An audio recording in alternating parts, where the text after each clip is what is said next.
not going to be a lot of bend in the arm. When he pulls it back, there's not a lot of bend in the arm. So do you think you get it? Does he get his strength from his shoulder, from his forearm, from his wrist? What I think it's sequential. I think it's sequential, starting from here up. But I think because he's got such a tight throwing motion, that he's got a lot of zip on the ball. You know, and he doesn't have a long throwing motion. It's not a big, long. It's more of a quick, tight, precise release. Looking at that,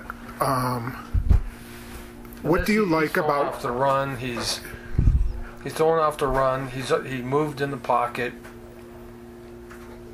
You know, his eyes are downfield. His head is not all off sideways. You know, if you notice, his head is pretty still right there. He's not leaning off to the side, even though he's already moved to the side of the pocket and he's throwing off balance. His head and his upper body is still quiet. Not a lot of wasted motion up top. And I think that's why he is so accurate, is because he is so concise with what he does.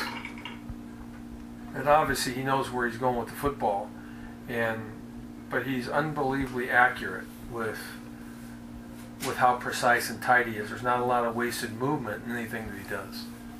What about his feet here? His feet are good because he already moved over in the pocket. So he found a way to get on his proper foot, which you got to throw off your right foot. Okay, if you're a right-handed passer, you're going to throw off your right foot. So he already slid over in the pocket here, escaped some trouble over here, got over here, and kept his feet together enough to be on the proper foot.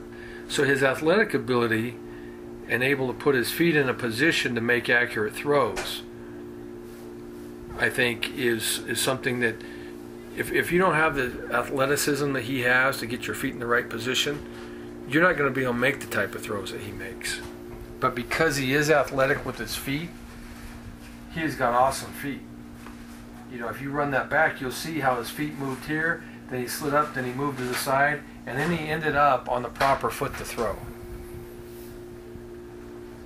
And then you talk about the actual throw is almost a flick throw. Exactly. And you think that comes from, like you said, just the whole from the bottom up to the top? Yeah, I think there's a lot of sequential movement that happens with him, but he is so strong with his upper body and is quick that he can manufacture throws without having to be on the proper stride.